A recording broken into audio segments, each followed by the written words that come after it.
Welcome to Ready Set Exec, the podcast where we sit down with executives across North America to unpack their business, leadership, and expertise. And every other week, join us for Market Watch, all things hiring, real insights and no fluff.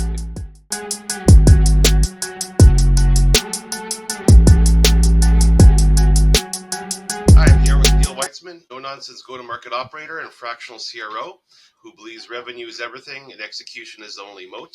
He partners with CEOs of early-stage and mid-market companies to turn ideas into repeatable pipeline and sales-building go-to-market experiments. Founder of Weitzman Go-to-Market and Porch, a network for immigrant entrepreneurs. He's a practical fractional leader, dozens of engagements across North America, UK, and Latin America, and founder and investor, a practitioner who cares about velocity and measurable outcomes. Another great idea on LinkedIn. So, glad to have you back again. You were on our fractional event a few weeks ago here.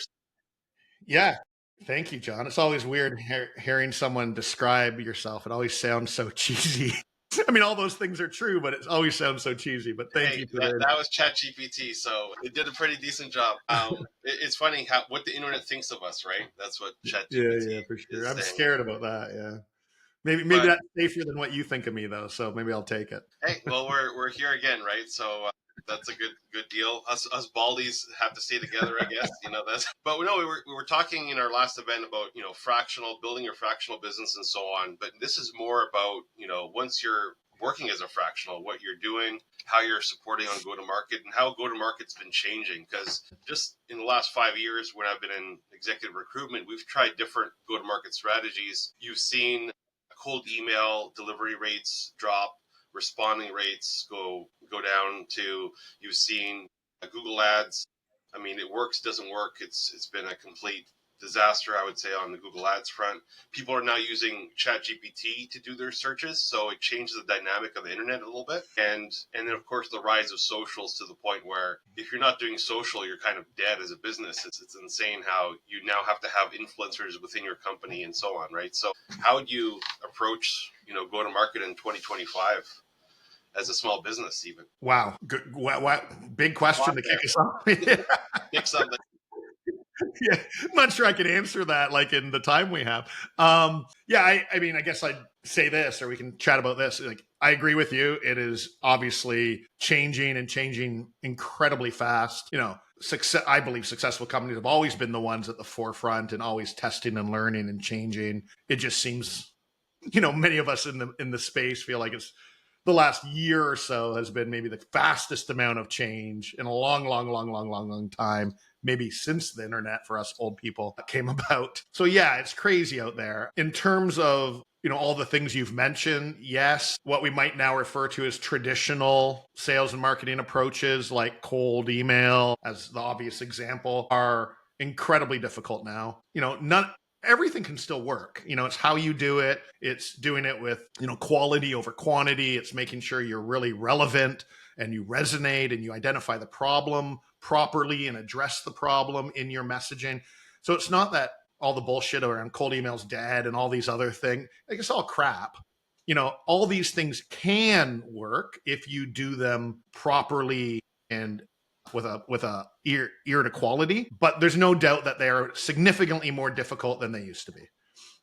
Whether it's cold email or traditional paid media, etc. And you better be thinking about new and creative ways to stand out and be different and to build your brand. And it starts with the brand, and you talk about social media. It starts with, how do you want to be known? If you haven't thought about how do you want to be known, which to me is the brand building part, then nothing else is going to work in the first place. To me, it's, how do you want to be known? How do you want people to talk about you when you're not in the room? Your product, whatever it is. If I'm not in a room, what's John going to say to the person he's talking to about Neil Weitzman? And if I want that to be a particular thing, let's pretend I'm a comedian and I want John to say, Neil's the funniest guy I've ever met. You should hire him to be a comedian. If that's what I want John to say, okay, that's fair. Now, what am I going to do about it from a marketing tactics perspective, so John will say that to somebody? How do I get that to be my message? And where do I make that happen? Is it on social? Is it LinkedIn posting? Is it content and use cases and cold emails that I'm sending out? Like, what are the tactics, i.e. marketing, that I'm doing to get John to believe what I want him to believe about me or my product? And it all starts there. If companies, in my opinion, on their go-to-market haven't thought about that, then the word sales, whether it's a cold email, a cold call, going to an event, those are 1,000 times more difficult if you haven't done that first part. And a lot of early stage companies, startups, what have you, jump right to, we've got a product and it works pretty well and we have one customer buying it.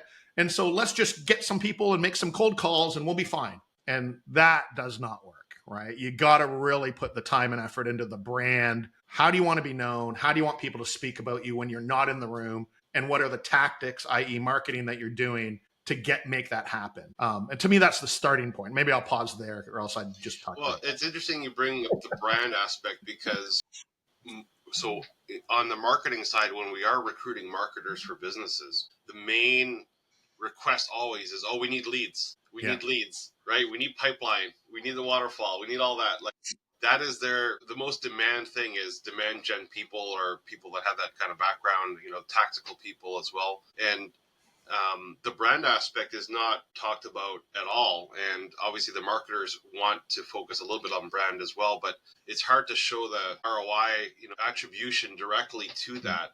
And so we see that kind of push-pull between people that are like, okay, we have to also work on brand, and business owners who are like, well, we just, show me revenue. How many leads per week am I getting, and so on, right? So if they don't understand the process and what's being done, it's kind of hard to change that mindset. Because I have to say, like, that's like 80% of companies out there. That's what they're thinking about, just leads and how many quarters do I put in the machine to get me a lead? That is their... I mean, by far and away, the number one issue every company has is I won't need more leads and need more pipeline. I mean, I'm not sure if that's ever really changed other than it's maybe more prominent now as a topic because of how hard it's been. But I mean, just look at the difference between, let's call it, known companies who get leads because of their brand and how they're known. Some of their salespeople are more order takers than salespeople. And that's because they've got a brand. And people know them and they know who they are and what they stand for. And I know, I'm not saying that's easy. That takes time and not everyone can get there and become a Gong or an Asana or think of any big, huge B2B SaaS company. It takes time to get there. But those companies, and we can think of 100 others, put a lot of time and energy and effort early on into their brand and who they are and what they stand for so that people can do that. Sales is 1 billion times easier. If I cold call someone and say, hey, it's Neil from company X, and they say, I've heard of you guys, I am now 100 times greater chance of success than, oh, you've never heard of me? Let me try to explain. It's the trust factor is freaking huge, which brings us to the whole human conversation of how incredibly important that is. Trust in the brand and trust in you as an individual is incredibly important. Well, it's huge because we see that a lot with recruiting salespeople. If they've been in large enterprises and they get kind of complacent, they think it's always going to be that easy. Yeah. And they go to a startup or somewhere where the brand isn't as big, and they wonder why they're struggling to get the same kind of results. It's like, well, there's a reason that enterprise wasn't paying you top dollar. They realize that their brand is bringing maybe 20% of your pipeline in just by name recognition alone or something, right? Yeah, it's a whole different world for sure. I'm very careful. I work for a lot of early stage or smaller companies, and we are very, very careful. We don't get fooled by someone that has Google or Gong or whatever on their resume. It's great to have big brand experience and you can learn a lot from that. You should be proud of that. But it is not remotely the same thing as being an AE at Gong or being an AE at a small startup who needs to, a very different sales approach, very different, or even in an industry that is a category that exists already and is a known entity. So you can think about it from category or brand perspective, or versus a category where they're trying to create the category a bit more, where it's not a known entity. Very different sales skills needed. And just because you worked at Google doesn't mean you can be successful at a small startup. That's for sure. Yeah, and it's a entirely different ballgame when you have a greenfield operations and you're the lone salesperson for a startup where they still haven't fixed. The product's got issues. There's all sorts of things in the back end where you're like, can they deliver? Yeah. You never worry about delivery when you're one of the big players, right? For sure. Pros and cons to everything, for sure. Yeah. So with sales and whatnot, how do you see that changing? Because it seems like we were discussing this earlier, but like the AI SDRs are coming out now. Are SDRs in danger? How do you view that? Yeah. I mean, I'm a bit of a maybe naysayer. I believe. I mean, we've seen a lot of change already, right? AI is replacing pieces of people's jobs, and in some larger companies, jobs completely. Who knows if it'll work right away or if they'll go back? It's a lot of testing and learning, it feels like, but it's inevitable. I actually do believe that, I'll throw out a number, 80, 90% of jobs in the sales space will eventually be AI. I really do. I don't know if that's in 3 years or in 15 years, who knows with how quick it's moving, but I believe it's going to be the case. And ultimately, it's because dollars wins at the end of the day. And if people can be 75% as effective at 5% the cost, they're going to do it. That's just going to do it. We're not going to have a choice. I believe there's ultimately, I mean, when you talk about AI SDRs, it's already happening. It's working, it's not working, it's different by use case. But it's only going to get better and better and better. Look how far it's come in such a short period of time. And ultimately, I think there's going to be an AI seller that emails me, that calls me, that I know the laws aren't there yet, but I believe they will be eventually, that calls me, that sells me, that gets on a Zoom meeting and I talk to an avatar that talks to me about their product. I believe I'm going to have an AI buying avatar that says, hey, AI seller avatar, meet my AI buyer avatar. You guys talk and see if there's a potential fit. And if there's a potential fit, then come back and tell me, and then maybe the humans will meet a little bit if needed. I really think that's where we're going to go. And it's scary, and I don't necessarily like it by any sense of the imagination. Yeah. But if I was a betting man sitting in Vegas, I'd be putting my money on that for sure. Yeah, I mean, there's obviously going to be consolidation in the industry because there's all these startups fighting over who's got the best version of it, right? And so on. So that's going to be, I was looking at a demo actually of Piper X, where they do have the avatar that comes up and talks to you. On the video side, I don't think it's there yet. It looks a little choppy. On the audio side, it's getting pretty good actually, and that's where we're like, okay, yeah. For low end appointment booking and stuff like that, I can see it working. I don't know about large, doing a full pitch like that. To me is where there's nuance and whatnot. But it's just a matter of time. Yeah. Right. So it's not great now, some of them. Totally fair. Yeah. But again, it's been whatever number of months or a year or something of this stuff out there. Imagine what it's going to look like in a year from now. Like it might not be great today, but it's going to be, you won't be able to tell the difference eventually, in my opinion. And we're just talking about the kind of outbound sales. The whole AI space in the sales world, take a different approach from it. I'm doing some work with a company called Avarra that's unbelievable. And they're really focused on the AI role-playing coaching space and real-time coaching, right? And so think about, of course, if I'm a CRO at a large company and I want to coach on deals, or if I want to onboard people, whatever my coaching use case might be, I would love to meet with every rep that comes in one-on-one for hours and go through and help them coach them and understand my thinking and make sure we're aligned on what best practices look like and any number of different use cases. But that takes a lot of time. And I got to meet for 2 hours to get what I want out and to coach them with every rep. And let's say I've got 50 reps. Can't be done easily. Well, Neil's avatar can probably do it pretty damn good in the future. And Avarra is a company that does that now. I've seen it. I've used it. I've got some use cases. It's unbelievable. And yeah, it's not perfect, but it's pretty damn close. They have a coach AI avatar named Kate. And Kate's pretty damn freaking impressive, I tell you. It's unbelievable. And so Kate pretends she can be AI Neil at scale. And now I could coach 50 reps in 1 hour all at the same time, 1-to-1. I know it's not the same thing. I'm not an idiot. I understand it's not the same thing, but there's pros and cons. That's for sure. And that's where we're going. And it's pretty amazing. Well, it's funny because using that as a tool as the sales coach, I've had sales teams, direct reports, like up to 15 sales reps. And that you can kind of like, once you get above 10, it's hard to give them that personal one-on-one time. So I would agree with you. If you have 50, like, good luck being able to get to know them all and have that rapport that you'd think you'd have. You got to just look at the top performers, honestly, at that point, because you're like, I got to keep these people happy here with me. Yeah. So for everybody else, if you can identify, oh, Jimmy's got problem with closing, send him the AI to practice closing for an hour, using it as a tool as opposed to just replacing yourself completely, then yeah, I completely agree. That would be awesome.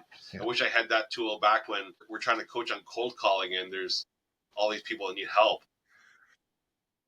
Yeah. And that's why I use the word use case, because I think it is use case specific. I don't think anyone should have more than 7 or 8 direct reports in the first place. Yeah. But well, it's not more or less, right? That's it's not a direct reporting thing. It's like, it's use case coaching. To your point, if there's a specific use case to coach on problem X or problem Y, instead of having to book time and meet with someone, and you could go on and practice with the avatar tomorrow. And by the way, how many AEs or BDRs or SDRs really enjoy sitting down with their manager and doing role play? Yeah. I would say few and far between really enjoy it. I don't care how cool I think I am or how funny I am. No one wants to sit with me for an hour and do role play. And it's not, it's your manager. So there's, they may take it as this is training. And they won't take it as, he's watching what I'm doing and he's judging me, or Exactly. So if you're talking to the avatar, you can learn, you can test different things. You can screw up 1,000 times and not be judged. Yeah. No, it makes sense. And I can see the sort of the AE's point of like, it's just a bot. Who cares if I screw up? You're not taking it as as getting as nervous, maybe. Yeah. So I believe that whenever someone was listening to a call, like they'd have when I worked back in the day in the call centers, and someone was like listening in, like a manager would be listening in, I get so nervous. Just like the fact that someone's listening, it's like watching me go pee or something. Like I don't want to do that. Yeah, it's like, get away, like give me some privacy here. Like it's.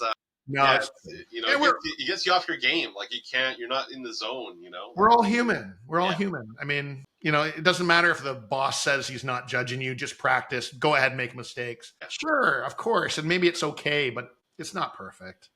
So there is places where, AI obviously this is an understatement, can come in and improve what we're doing significantly from a scaling, from a cost, from an effectiveness perspective in particular use cases. And I think, I think AI SDRs is getting there, pros and cons, but I think AI role playing and coaching is an obvious no-brainer one. And there's a few companies out there doing that. Avarra is one that I'm, working with a little bit. I'm a fan of. I know them well, and it's pretty impressive. That's good to hear. There's new tools as well, not just trying to replace everybody. So, that's good. Where do you see for sales teams right now? If you're building sales teams, like what's for, a company that hits like 1 million ARR and so on, what do you normally recommend for them in terms of like first hire? You hire the leader or do you hire a bunch of juniors that can just dial? I guess good question. It kind of depends, I guess, on who if we're going from founder-led sales to a team, which of course at hopefully 1 million ARR, you've probably hopefully had that conversation already and have begun transition. I think it depends a little bit. It depends on how quickly the founder is going to transition out of being in the business and being a salesperson. It also depends on the founder's, I think, skill set. Is the founder who is being the salesperson an effective salesperson? Does it make sense to keep them involved for a little while longer? Or maybe are they more of a product or CTO type of person who did okay and made it work because they're the founder, but not really effective, and we've been losing more than we've been winning? So situation definitely, varies on who your first hire should be. So I don't think there's a perfect answer there in any way. Early stage startup, usually you just do need someone who can do, to your earlier point, wear multiple hats and do lots of things. The early stage startup, my first question is back to brand. Do you have anyone on the marketing brand side that is building content, helping empower whatever salesperson we hire is going to enable them to be more effective? Or when I hire a salesperson, am I going to say, well, we need some documentation, and then I'm going to have the salesperson spend a week building documentation because there is nothing. So you got to think a lot more when you think about your go-to-market. You can't just think if I just get a cold caller, I'm fine. You've got to think about all of it, the sales, the marketing, the brand building, and think about what is the team you're building, so that a year from now we are successful. I get that, you gotta show the value and get results in a small stage.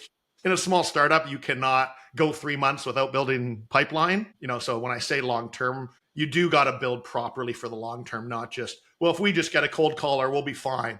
Well, no, not if you don't have any marketing or brand building. I always want to start on the brand side and then bring the marketing in. I want some inbound to be coming in before I start having someone cold call, Frank. Yeah, it totally makes sense. You have to have an omni-channel strategy. It can't just be a one-trick pony. We've seen that before with some startups where they go all in on one strategy and it stops working. Perfect example would be like Google Ads. It's working until it doesn't. You can only put so many quarters in the machine before it's you're starting to hit the pinball machine to get it to move. So with the go-to-market strategy now, when you're talking to startups, it seems like socials are essential. Like, how would you recommend, like, for little startups and so on to be doing socials? I mean, there's I find even on LinkedIn, the algorithm has changed so much that engagement seems like a tenth of what it was. I'm not sure but like I've seen posts from me pre-January and now, and the amount of visibility and traction it gets is wild. Like the difference, and I would say the quality is not like it's different. Yeah, I mean, so two points in there. From a LinkedIn perspective, there's a lot of talking heads out there trying to explain what's going on. I don't freaking know. I don't know anyone personally at LinkedIn. I agree with you. It's changing. They're changing their algorithm constantly. I don't know what their end goal is. Maybe it's for the best. It's just people like me might get frustrated because I want my content to do well on LinkedIn. And yes, it's not doing as well as it used to. But maybe I'll be happy with the end goal because LinkedIn is a bit of a mess. Sometimes there is a lot of shit out there that is a waste of my time to read, but I get it all the time. So, wait and see. But yes, there is frustration there from, LinkedIn influencer types who were crushing it and now aren't so much.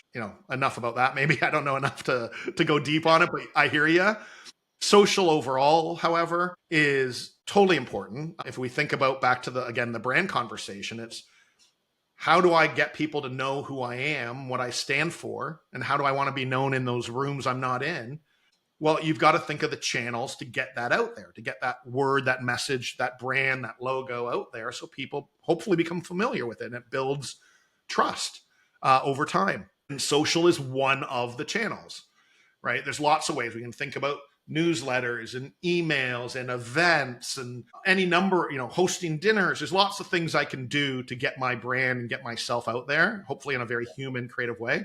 But social is an option and definitely a scalable or cost-effective one. It just takes resource and commitment and consistency, but it doesn't take a lot of money from an organic perspective. And you mentioned LinkedIn. I think people can change their algorithms at any time and screw us, if you will. You can't rely on one, right? We can't put all our eggs in one basket. I just started doing, I should have done this 10 years ago. There's some people I know who have spent way more time on this, and that's doing social. Even though I'm a B2B guy mostly, I focused and put all my eggs in the LinkedIn basket. And I probably should have done Instagram and TikTok years ago. I'd probably be much further ahead. Some people I know did do that and they're benefiting from it. Some others I know just recently started and they're already benefiting. So I'm trying to learn and get into it. I'm 52 years old and I'm just starting my TikTok career. Yeah, but I love it and it's exciting. But in hindsight, I should have done it 10 years ago. We talk about omnichannel and multiple channels. Why did I think I should rely on LinkedIn only as my way to get my brand out there? Very naive in hindsight, of course. And now some people are paying the price of that because it doesn't work as well as it once did. So yeah, I mean, it makes sense. And I believe investing your time and energy and consistency into building your brand across platforms and channels is money, maybe the smartest money you've ever spent. But sadly, a lot of people still don't do that. They just we got a great product, hire an AE, make some calls, send some fucking cold emails, excuse my language, and we'll be fine. And that's not true.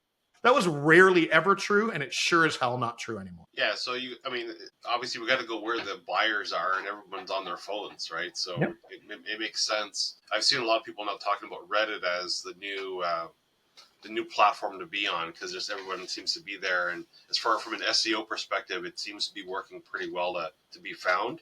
But TikTok, I mean, I thought that was only for like CPG products and stuff like that. You know, you're selling a new hairbrush or something, or lightsaber. I've seen those. I've gotten sucked in, you know, with the kids, you get sucked into the Instagram products all the time, right? Sure. But for B2B, like SaaS and stuff, or even exec search, for example, like on TikTok, like, you know, it's counterintuitive. It is. And I think that's why people like me, and I'm the first to admit, didn't think of it, because exactly that reason. My brain went to not for me, it's consumer, it's B2C, and that's where my brain went. But I think that's changing. It is changing. And we can't forget that dad who's buying the lightsaber for his kid also works at a tech company. Yeah.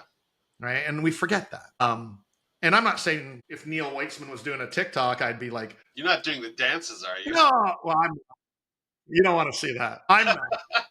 He's doing the dance. No, I'm not. The viral dance. It's short segments and shorties or whatever on like little B2B sales and tips. And it's just trying to build trust. It's trying to let people see that hopefully they see, I know my shit. Hopefully I look like an interesting guy. Maybe they want to talk to me at some point. And hopefully, most importantly, I've added some value and helped them learn something. And if I do that over time, consistently, whoever's watching it might say one day, hey, that Neil guy knows his shit. Maybe I need to hire him. Or my friend was looking for someone like that, and I remember that guy, Neil. And that's all. And I enjoy it. I wouldn't do it if I didn't enjoy it. So that's important. It's hard to do anything that you hate doing, obviously. So I'm finding ways to have fun with it and enjoy it and partner with people. But I'm not a guy to be giving TikTok advice in any way, shape, or form. I'm just agreeing that many of us and many brands need to be on those platforms more. Yeah, no, it makes sense. And I had the same mindset as you. It was like, well, LinkedIn's for business and TikTok's for kids and influencers and dancers, you know, like, so, but it's so widespread, and the amount of hours people are on these platforms is wild, you know, like, it's, you know, it used to be like, you know, when I went to school for marketing, and this is maybe dating me a bit, but we learned about, you know, radio, TV, and there was internet, but it was just in its infancy of, you know, banner ads, you know, that was the big thing. Well, it's funny you bring that up. I mean, radio, say I was the same. I'm the same as you, John. Radio, direct marketing, direct mail. Yeah. Those were like the channels we would talk about. Radio's still an interesting one. You know, I'm not an expert in it anymore. I used to work at a company that was a radio producer, but that's an interesting one. But if we talk about another traditional channel, direct mail, I believe that's a hidden hack, right? There's a lot of old style companies that have been doing it forever. I mean, I get direct mail 15 pieces a week, but none of them are B2B companies. They're real estate agents and, you know, whatever direct mail I get. But we always forget this. If I'm a B2B company and I send a piece of mail, old school snail mail to somebody, I guarantee you, John, if I sent you a letter in the mail, I guarantee you would open. If I send you an email, 5% chance you're going to open it. Maybe because we know each other, I've got a 50-50 chance. If you didn't know me, I might have a 1% chance. But if I spend 50 cents and 10 minutes and literally write you a letter, 90% chance you're going to open that. And a 50% chance if I say something remotely interesting, you're going to respond to me. And if for no other reason than to say, hey, man, I don't get a lot of mail recently. Thanks for the letter. Not interested, Neil, but I appreciate the effort. I got a story about that. So when I was in industrial staffing, we had past customers. And so we sent them a letter. I sent 1,200 letters out, hand signed all of them, right? We got 35 customers out of that. So that was our most effective campaign we did, because the industry in construction is old school and they loved it. Yeah. Thanks for that. Come on by for a coffee. And now it's in staffing, right? So I totally agree with, you know, be different. You know, we used to drop off boxes of Timbits to sites as well with our card. Yeah, You know, I love it. coffee, I love it. That kind of stuff it's just different, right? And so it's just standing out. Yeah, it's just standing out. I mean, here, I'll tell you something that's kind of in progress. So I'm not sure when you're going to put this podcast out there, but I literally just created 20 custom bobbleheads. And you might laugh and say, that's so cheesy. And I say, yeah, kind of cheesy. But to send a friend of mine or a partner or someone I just want to say thank you to. And listen, each one's like $100. So it cost me a couple $1,000 to do this, but it was my way of saying, hey, partner, friend, something just to say thank you for your relationship. And custom bobblehead looks like you. Whoever I send it to is going to get a smile and a bit of a laugh. I don't know if they'll love it. I don't know if they're going to throw it in the garbage or put it on their mantle. I don't care. But my goal is they're going to smile. They're going to think about it. They're going to remember that, hey, that was kind of nice, Neil. Hopefully they think it was a nice gesture. Yeah. And it was my way of standing out and being a bit different. And why am I doing that? A, to say thank you for a relationship and friendship and partnership. 2, to stand out from everyone else. And 3, for them to hopefully keep me top of mind, right? Yeah. So that one day in the near future, they might say, oh, right, Neil, I saw an opportunity. Neil, the bobblehead guy, the guy who sent me a thank you gift, whatever. Like such a simple thing, costs me, it's not cheap, but I think it's worth every penny times 1,000. And if nothing else, it's a nice gesture and I enjoy doing it. And it's in progress. It's in progress as we speak. So I'm excited for people to get them, hopefully in the next couple of weeks and see their reactions anyway. So I know bobbleheads are kind of cheesy, but I couldn't think anything better. And I thought it was funny. Yeah, no, I mean, that's the thing is, doing something that differentiates you from the market.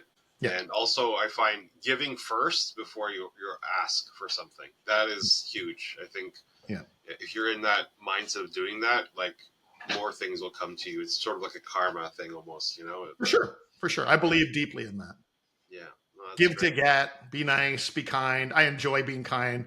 Life's so much better when I'm, what's the old thing? Like giving a gift is better than getting a gift. It's really true. I love giving things and being nice to people, and it's awesome. Well, and I guess that's also why people would want to work with you, right? It's like if they feel that you are aligned on values, if they feel that you're trustworthy, like those things, if people want to work with people they trust and admire and so on. So it's like, we're not doing that as a part of marketing per se. Like we're not highlighting it, but it just comes out authenticity. We talk about that a lot, right? Just 100%. Being authentic, and people will appreciate that. Not everyone will, but some will. Yeah, I think it's a great point. And, if you want to go back to hiring salespeople and interviewing, that authenticity and how you interview and how you answer people's questions, I think makes all the difference in the world. The simple example of like quotas, right? All the rhetoric out there around, you should come work here because you're going to make the following OTE. But the reality is no one at your company has ever done that because, only less than half of them hit quota. And, people are not very straightforward with that.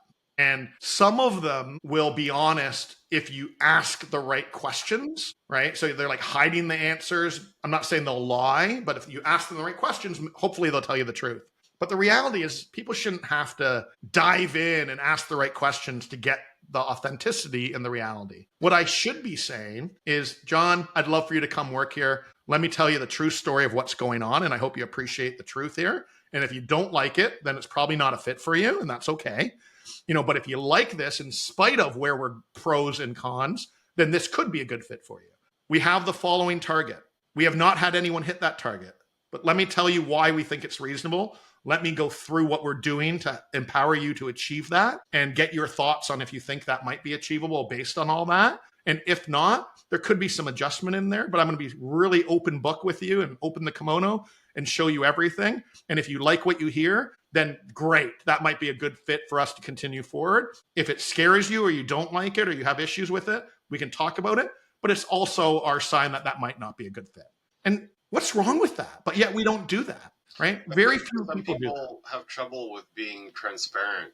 They feel like if they obfuscate or don't talk about certain things, the outcome will change. But if anything, from what I've seen from all these years of recruiting is if you're radically transparent up front, at least the person is able to make the decision to join you or not, having known all of it. And so the outcomes are usually better in terms of retention than 100%. BSing them to get them through the door and have them leave in 6 months and you're retraining someone again and rehiring and paying the fees. Like it's every time you lose someone, I mean, the cost, they say it's 230% of their salary is what you're losing in terms of crazy.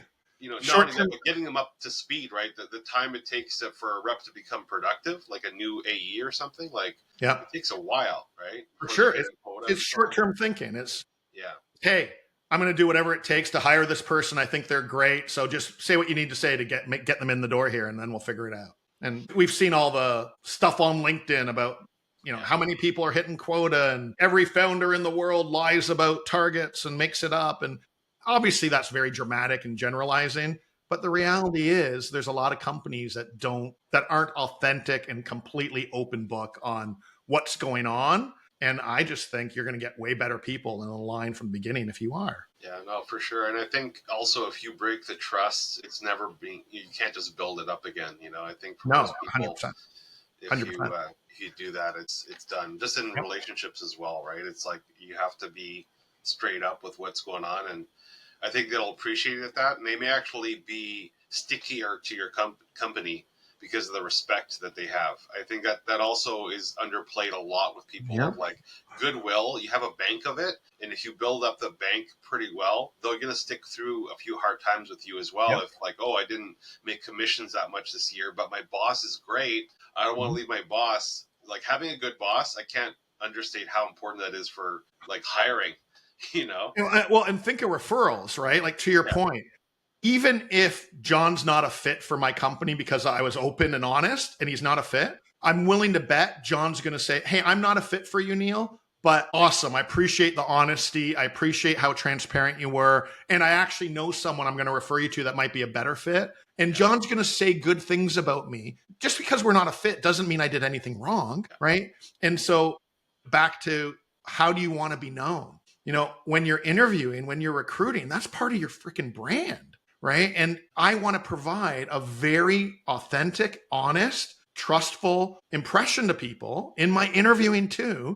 Because those people, guess what? That person might go be the buyer at the company they get a job at tomorrow. And now they're my prospect. Or they might be the person that refers great people to me. Or to your point, they come and work under negative or lies or misleading stuff. And then they come work and then they get disappointed because they feel like they were misled.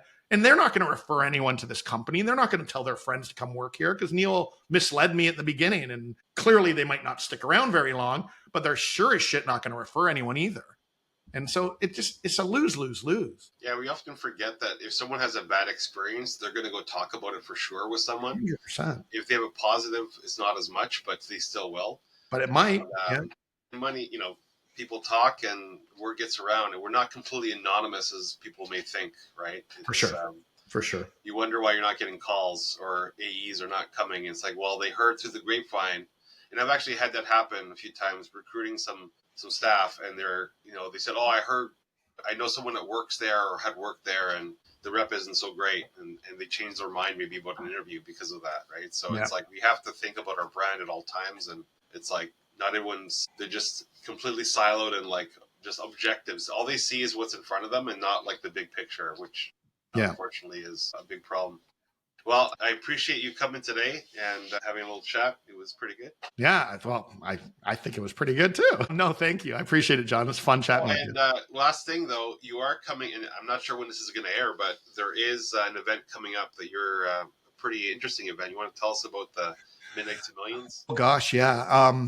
And I can send you the link for this after if you want to put it out. Yeah, so me and a few friends are putting on something called Midnight to Millions. We say 24 hours, 24 experts, 0 excuses is our tagline. November 6th and 7th. And we have 24 incredible guest speakers, experts. We're going to go 24 hours straight. One speaker every hour. So you can register. It is free. You can tune in for all 24 hours and stay up with me if you want, or you can just tune in and out for each, the hours or the sessions that you are most interested in. You do need to register to get any content afterwards. We're super, super pumped about it. We've already got, I think, close to 2,000 registered people. It's global.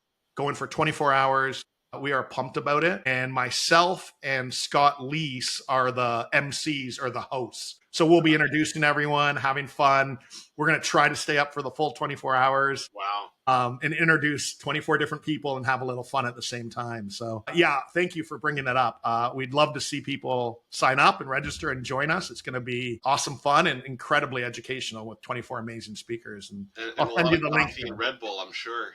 A lot of You should call something. them up and ask them to sponsor the event. A lot of We're something. staying up 24 hours stay with Red Bull sponsored. For sure. Starbucks, Red Bull, drugs, people, whatever. Yeah.